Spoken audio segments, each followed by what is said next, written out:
Modo Opinión presenta la entrevista.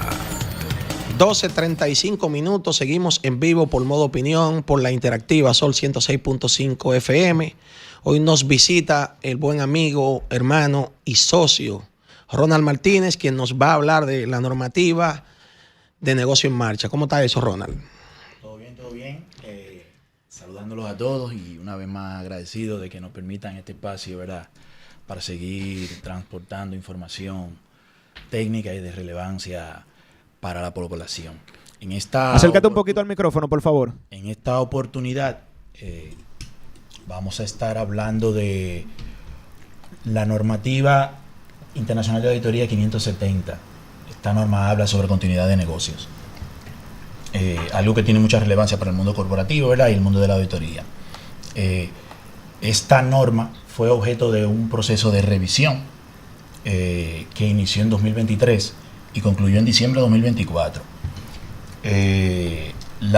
Este tipo de normativas son revisadas y actualizadas a fin de responder al comportamiento natural de la economía.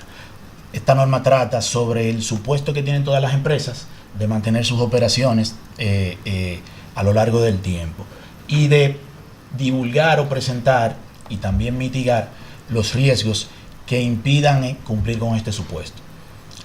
A raíz de los cambios en los eventos económicos recientes, sabemos COVID y demás, las estadísticas sobre empresas que desaparecieron, que terminaron sus operaciones, se dispararon. Se presume que un 60-80% de las empresas desaparecen en sus primeros 3 años y hasta un 80% en sus primeros 5 años. Pero eso le pasó a las empresas por no tener los niveles de reserva adecuados, por la disrupción de la producción que hubo en la propia pandemia, y por eso las empresas y los microempresarios tienen que prepararse y tener reservas para eventos como este. Exactamente. La normativa lo que hace es su revisión, se puede decir autocrítica, para responsabilizar a las personas que preparan información financiera y a los auditores, a fin de que situaciones de este tipo puedan ser al menos divulgadas y que estos riesgos hayan sido presentados correctamente y evaluados. Esta modificación de esta norma en 2023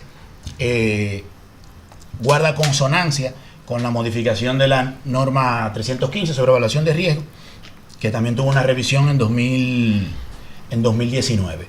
Esta norma no se había revisado sino hasta 2009, entonces sí resultaba imperativo. ¿Y cuáles cambios interesantes trae la norma en sí con estas modificaciones? ¿Cuáles cambios nos trae para que la gente vaya entendiendo? Exactamente. La norma anterior responsabilizaba a la gerencia y a los auditores de una manera más pasiva. La norma anterior, esto de verdad, en resumen, la norma anterior obligaba a los auditores a identificar elementos que presentaran dudas razonables de que la empresa podía mantener sus operaciones. Sin embargo, con la revisión se entiende que es un riesgo que tiene más importancia del que le daba la norma anterior y entonces establece una responsabilidad más activa sobre el auditor, menos reactiva. Ahora, a la luz de esta nueva norma, el auditor tiene la responsabilidad de realizar procedimientos de evaluación de este riesgo, al margen de que identifique elementos o no. Me explico.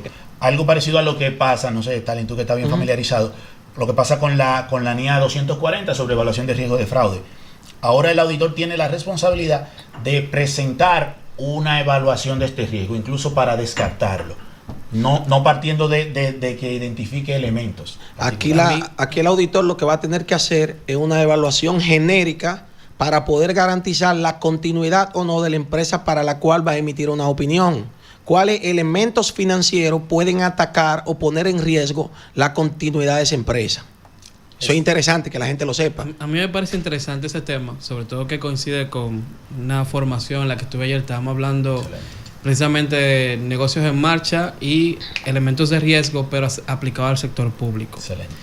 Porque entendemos a veces que estas normativas que son buenas para el sector privado, pero también es bueno que en el sector público exista una evaluación de las instituciones públicas de cómo va el negocio en marcha de cara al próximo año fiscal y también los riesgos que puede tener la administración.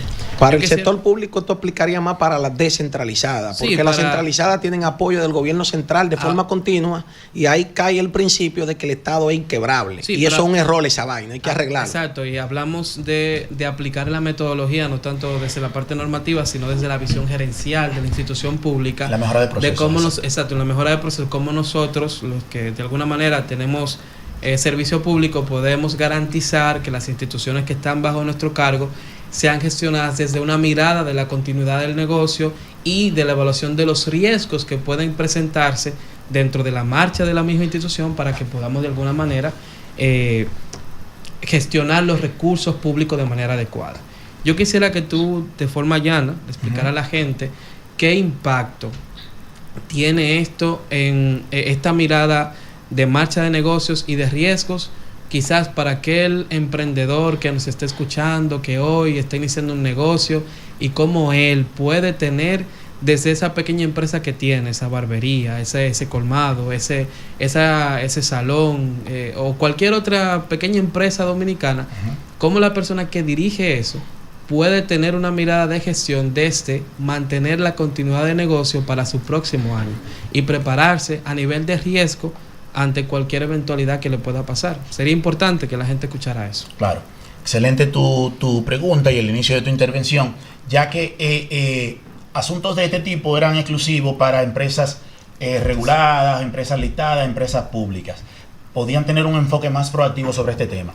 Ahora, con este requisito de la norma, entonces obliga a que toda la entidad que tenga un estado financiero auditado, por esa mera condición, tenga que confrontar este riesgo. También que tenga en su informe de auditoría divulgaciones sobre cómo evalúa estos procesos, cómo dentro de su estructura de control interno presenta respuesta a estos asuntos que podrían afectar sus operaciones, y también la evaluación del auditor de los mismos. El cambio es muy sustancial porque, como te digo, confronta, pero también obliga a la divulgación, incluso a la no existencia. Para fines ya, esto es un poquito más técnico, ¿verdad? Sí. En el tema de la auditoría, pero esta norma también se alinea con una modificación que tuvo la norma 700 sobre emisión de informes, y entonces el mero hecho de no contar con estos recursos para presentación, evaluación y mitigación de estos riesgos dentro de su estructura de control interno, convierte o expande la posibilidad de una calificación en tus estados financieros. O sea, que se crea un estándar a partir de esta extensión de esta norma revisada, ¿verdad? Para la calificación o no. Como digo, en la norma anterior, como decía hace un momento, en la norma anterior, esto se reservaba solamente para cuando se identificaban asuntos que puedan amenazarlo. Ahora no, ahora se entiende que esto es algo natural en el curso normal de las operaciones de todas las entidades, y entonces las empresas tienen que confrontarlo de manera explícita. Para el público general esto tiene un impacto importantísimo también, porque cuando nosotros vemos un estado financiero pensamos que estamos viendo algo exclusivo para el uso de contadores. Sin embargo, es para uso general. Entonces estas divulgaciones deben proteger a los usuarios de la información financiera, todo el que la mire. Eso te permite tener una buena relación con la empresa con la que alguna vez vas a obtener un servicio, ya sea bancario o financiero o de cualquier otra índole. Tú eres consciente de la salud de esa empresa. Aquí voy a intervenir. Vamos a hacer una breve pausa, vamos a comerciales y al retorno continuamos con la entrevista.